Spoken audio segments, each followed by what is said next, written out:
My name is Esther Tanez, the CEO of ESTIRInc Insurance Agency, and we are back with the journey of an entrepreneur. The journey of an entrepreneur is a story of all business owners that they go through in building their business. I started my business with $10 and 2 kids and going through a separation. And I am still in business 19 years later. So I thought, what a great way to inspire other people. So we help you, the small business owner, get tips from other professionals, from experts on how to build a business more effectively. Every day I help sell insurance to business owners, but I also love to give them tips and advice on how to make their businesses more successful. We are back with the journey of an entrepreneur. My name is Esther Tanez, CEO of ESTIRInc Insurance Agency, and we have Susan Michel, owner of Glen Eagle Financial Services. And we're gonna hear all about her story, how she started with 4 kids in your kitchen table? I would say it was at my kitchen table, yeah. Wow, this is There's an not a lot of exciting glitz. story. So we're gonna ask Susan a little bit about her. Tell me, Susan, tell me a little bit about you. Well, I was married shortly after college, and I was a military wife, and so we were stationed over in northern Germany. And I had 2 small, first child in Germany, and then the second one out at the Air Force Academy in Colorado. And I wish I could say that I entered my career, I was actually a teacher. Oh. And so I taught for the Department of Defense in Europe and was continuing that. And any mother who has small, 2 little boys, my husband was in the field all the time. And so he was gone, and I was, in some sense, a single mom, often with the boys. And so I decided I wanted to get out of the house.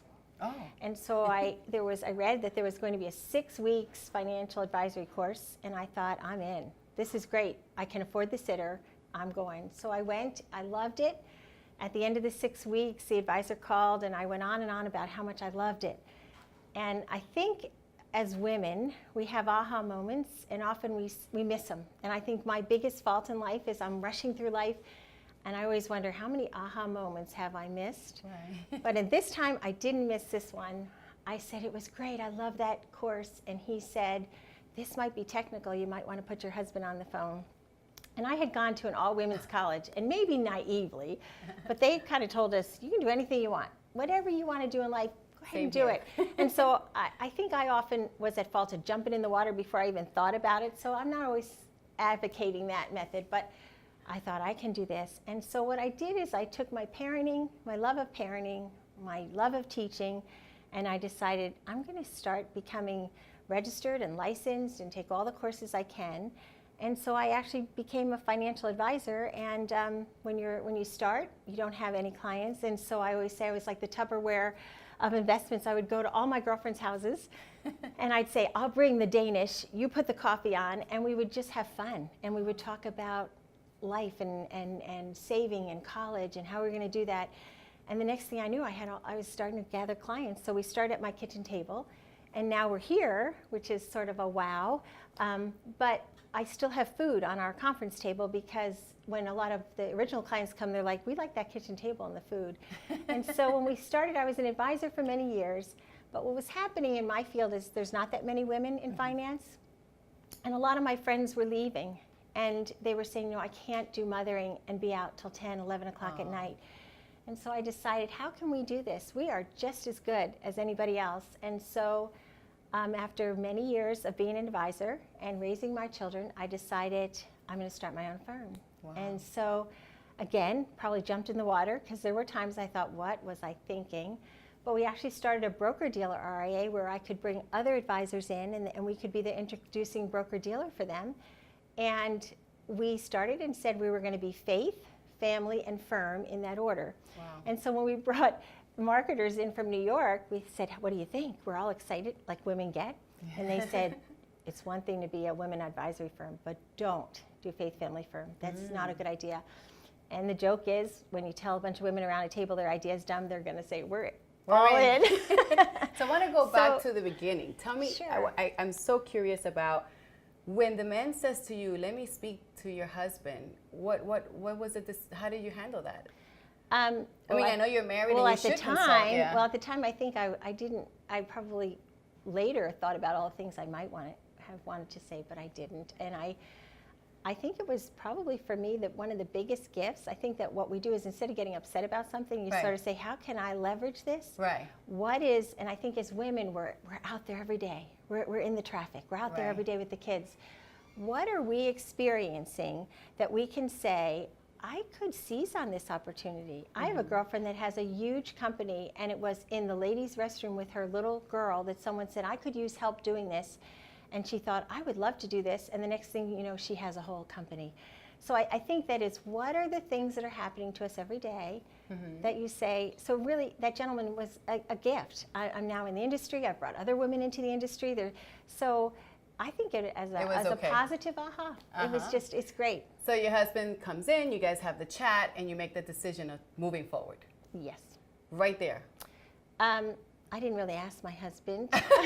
Okay. So I don't remember having a chat with him. I remember saying, I'm all in, I'm going to be doing this. And I think that happens more often than I think so. I think in the book, that's what you're supposed to have done, called your husband in and had this chat and asked him what he thought.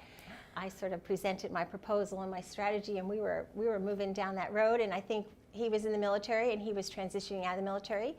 Actually, the gift that he gained from that was he went back to Carnegie Mellon. He had gone to West Point, served his time, and then he wanted to transition to civilian life. So he went to graduate school, and I was able to work as an advisor, put him through, have our kids. So we sort of say we grew up together. We started fairly young, getting married, and we say that at different times each of us were a support network. So I would say that it wasn't.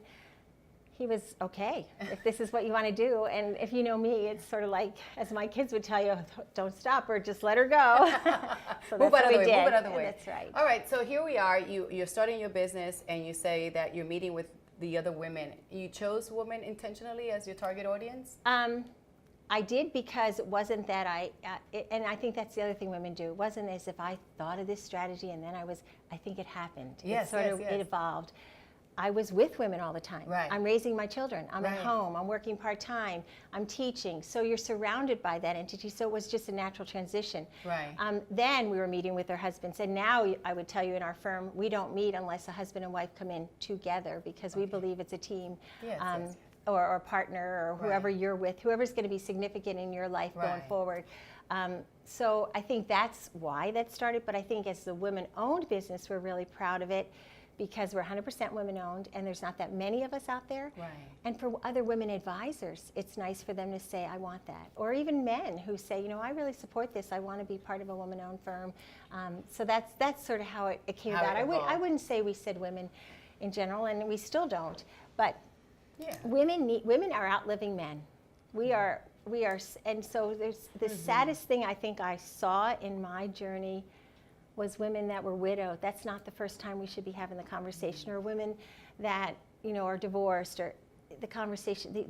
It's so much more empowering when they feel like they have that foundation ready for them. And you know, in your business, and the same thing. It's when people are in business, they don't want the event in their businesses to happen when you have to come in. It's prior to that. So what we say is we take the education, it's our education part, and we take the mothering part.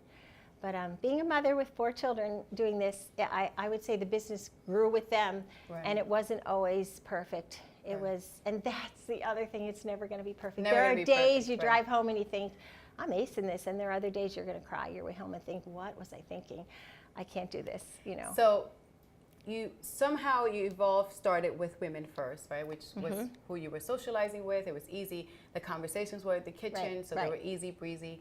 And how do you choose your name? And did you pick a logo or slogan right away? Did that come later? Faith Family Firm was later, after I had been an advisor and gained experience and had started to move into offices and have staff. But Faith Family Firm was our mission. And when you walk in our office or you talk to anyone, they know what that means. And for us, faith is not a religion. It's that we believe, as a woman firm, that there's something greater than us. There's whether it's taking time to walk along a canal or at the beach or yoga or your church or your synagogue, it's something greater than you. And that's what we believe in the firm. So we want to be really transparent with the clients and say we believe that. And family, because most people have families, whether it's a mother you're taking care of, or a sister, or a husband, or children. So family, we believe if you didn't have those two first, the faith and the family, the firm is last. When we talk about finances, there's so many other things that entail. What are your dreams? Mm-hmm. What do you really want to tell your children? Yeah. And so we use the word parenting, people always say parenting children. No, in our firm, when we talk about parenting to you, we talk about, are you parenting a sister that's ill? Yeah. Are you parenting your husband that may have Alzheimer's or just retired and not doing well in retirement? Are you parenting your grandchildren? Are you parenting your children for college? And the other parenting is, are you then beginning to parent your children on how you want to be parented later on in life when you're not able to do things? And so we use that word parenting pretty powerful with our faith family firm, because when you sit down, it doesn't matter when you're a single individual, you're still parenting. Yes. So that's what comes natural to me. So I always say to people, pick an industry or what you want to do that just, you don't have to have they always say elevator speech. I'm like, no, you don't need an elevator. You live it. Be who you are, and you don't need that. Yes, so yeah. But yeah, faith, it's true. It's a strong belief, right? And what you're going to do with your journey. What's the belief journey that you want to be on? We will continue next week with Susan Michel and Glenn Eagle, telling her story about how she started, how she's evolved, and how big they are today. Don't forget to hit like and share. Write us some questions. She might just be able to give you some tips.